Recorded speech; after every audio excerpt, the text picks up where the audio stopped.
children, welcome back to our session. Today we are going to learn about one beautiful concept, that is B reading of Unit 1, the duck and the kangaroo. The duck and the kangaroo. So here there is a cute conversation between this duck and kangaroo. Duck is upset with something and expects something different from kangaroo. That is what we are going to learn today. How our desires can be fulfilled, how our wants can be fulfilled with the help of our friends and near and dear ones. So here let's begin with our first stanza. The duck and the kangaroo. Said the duck to the kangaroo, "Good gracious, how you hop over the fields and the water too, as if you never would stop." Who is talking to whom here? Duck is talking with kangaroo. Duck is telling, "Good gracious, how you hop." How you hop means how you jump. You jump so nicely over the fields and the water too. On the fields, over the water, everywhere, wherever you want to, you keep jumping. Hop means jump. You keep jumping as if you never would stop. As if you never stop yourself, you keep jumping and jumping. So duck is observing kangaroo, and duck is in fact very happy seeing, watching kangaroo jumping that way. My life is a bore in this nasty pond. Whose life is bore? Duck's life is boring. Duck tells, my life is boring in this nasty pond. Nasty pond means dirty pond. And I long to go out in the world beyond. I wish I could hop like you, said the duck to the kangaroo. So what is duck telling? Duck tells that I wish I could also hop like you, then I would go for a world tour. I would go out of this nasty pond, dirty pond. My life is so bored. How nice it would be if God would have given me the powers to jump and jump, hop and go for a world tour. Yes, so duck is feeling little low. Let us quickly recap this stanza again.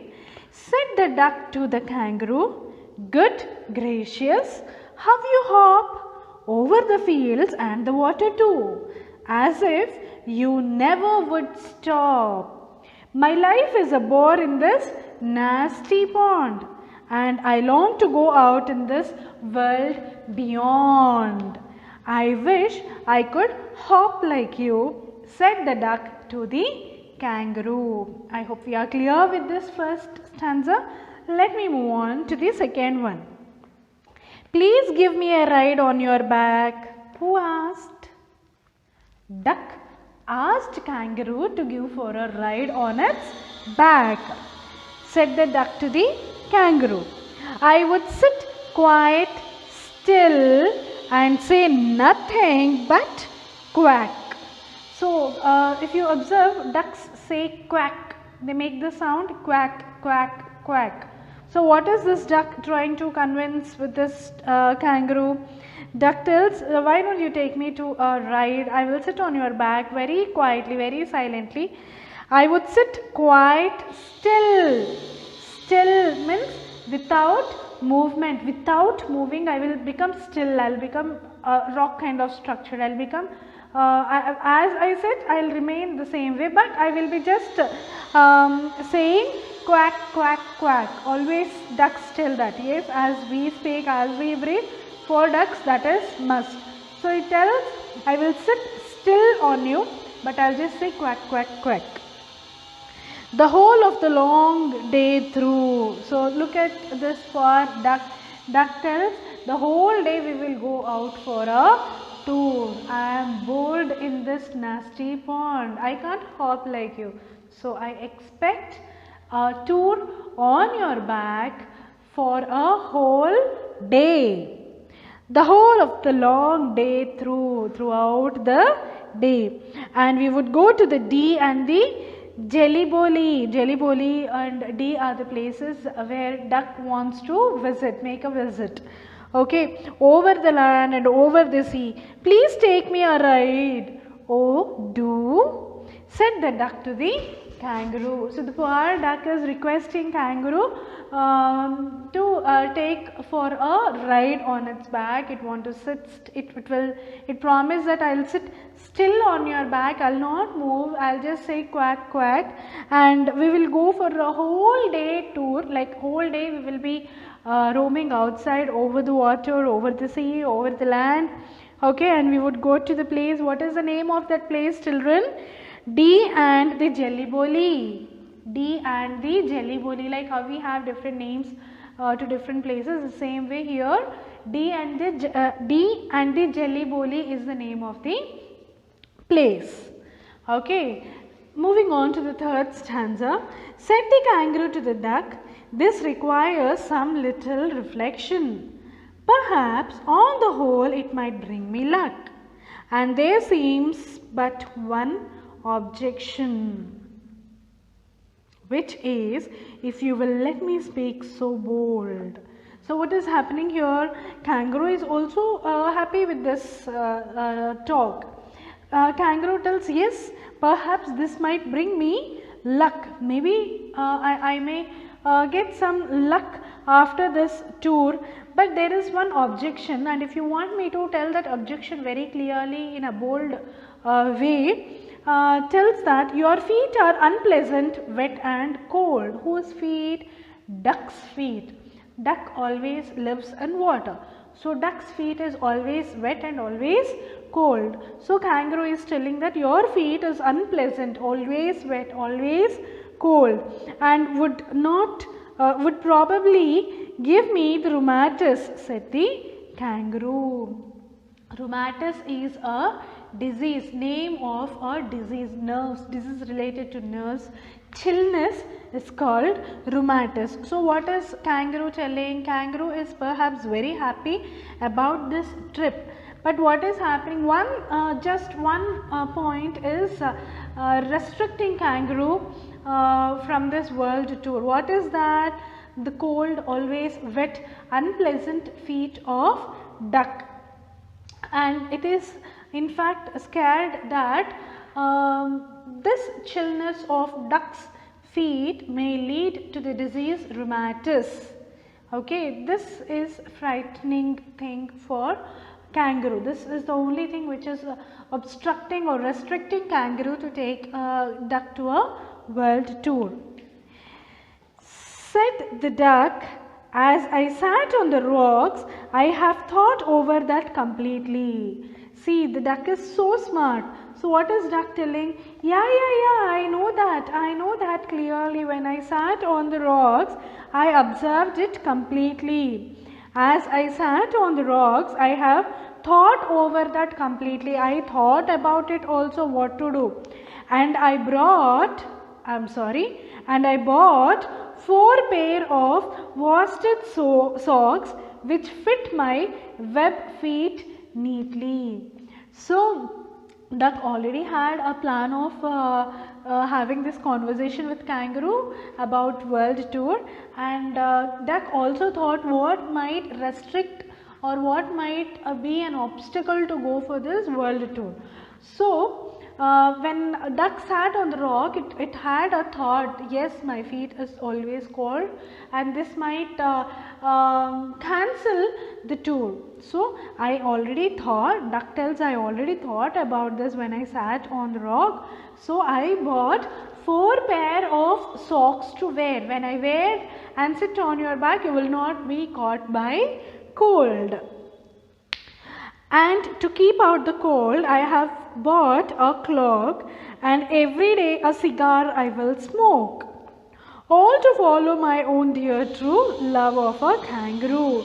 So what is this duck telling? I know I observed all these things. I am pretty aware about my feet, wet feet, and that might lead to rheumatis, and I know all these things. So I made all the arrangements.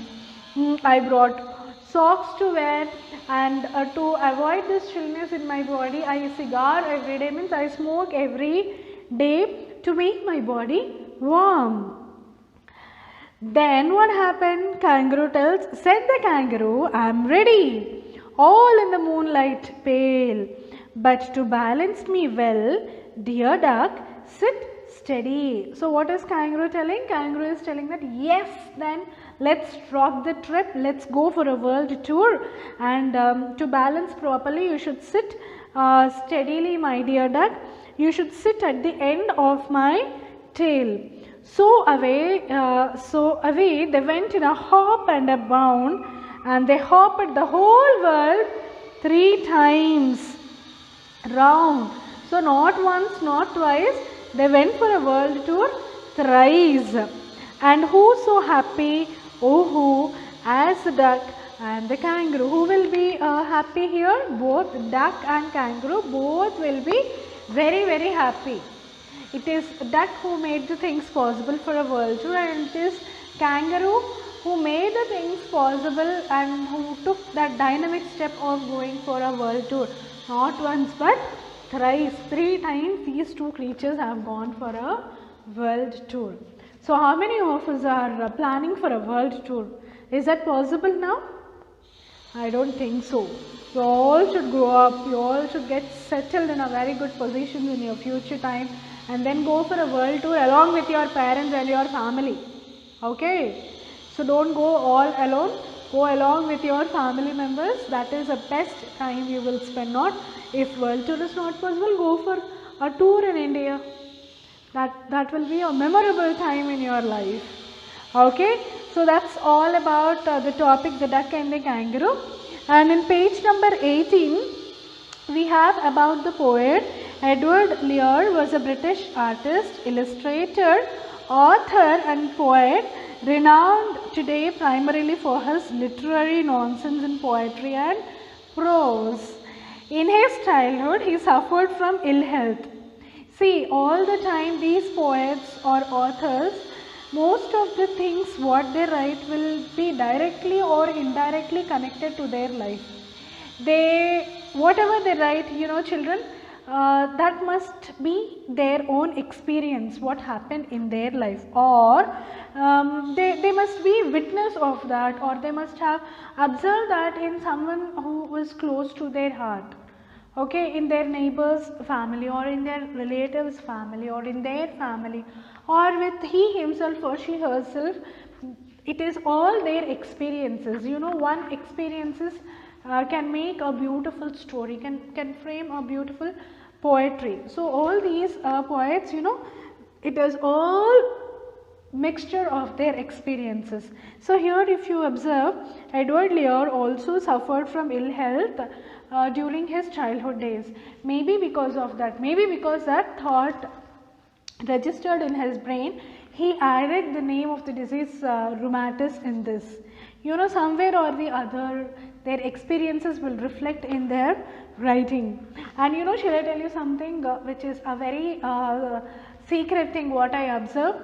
Whenever I conduct test for my children, I give them an essay writing or a letter writing, some topic I give to them, I assign to them, and they write.